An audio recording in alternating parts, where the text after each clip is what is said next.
गति मिली है।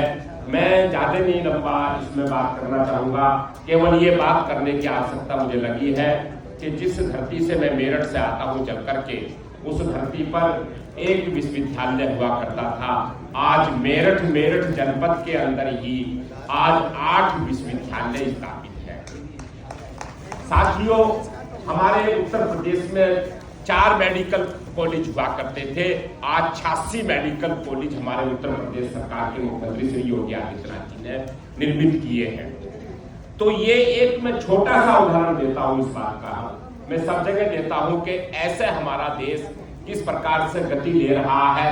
आप सोचो कि उत्तर प्रदेश आज सड़कों के जाल से कानून व्यवस्था से लेकर के तमाम अपने उत्तर प्रदेश को, भारत को आगे बढ़ाने में गति देने का काम कर रहा है।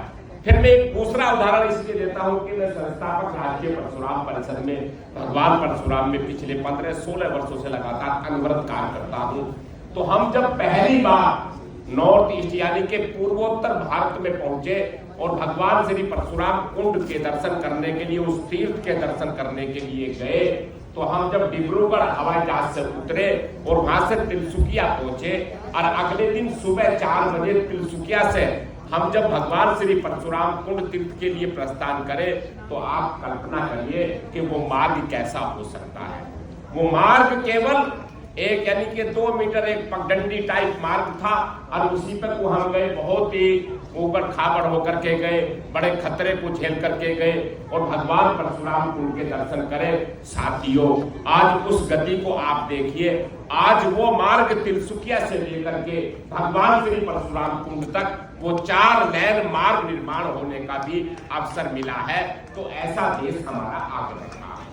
साथियों, भारत के प्रधानमंत्री श्री नरेंद्र मोदी जी ने स्पष्ट रूप से एक हम सबों को सपन दिया है और उन्होंने कहा है कि 2047 तक हम भारत को विकसित भारत बनाएंगे और दुनिया का सबसे शक्तिशाली देश बनाने का हम सबका ये सपन भारत के माननीय प्रधानमंत्री श्री नरेंद्र मोदी जी ने दिया है। हम इसको पूरा करने के लिए सब आगे बढ़ रहे हैं। यानी कि 2047 इसलिए इस लक्ष्य को रखा गया है कि हम 1947 में आजाद हुए।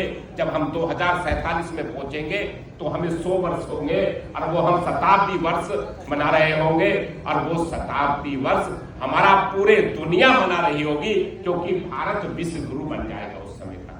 ये सपना भारत के माननीय प्रधानमंत्री और इसमें इस संस्थान का यानी कि आप सोचो कि विकसित भारत संस्थान का मैं निश्चित रूप से मुझे विश्वास है, जिस प्रकार से डॉक्टर महेश शर्मा जी ने यहाँ पूरे भारत के नहीं अंतरराष्ट्रीय स्तर पर जिस प्रकार से भारत को विकसित करने के लिए अपने इस संस्थान को जोड़ा है, ये निश्चित रूप से आगे और मजबूती बल देगा और देश को आगे बढ़ाने का काम बढ़ेगा और निश्चित रूप से डॉक्टर महेश शर्मा जी का भी उस योगदान में एक बड़ा नाम लिखा जाएगा, मुझे ये विश्वास है।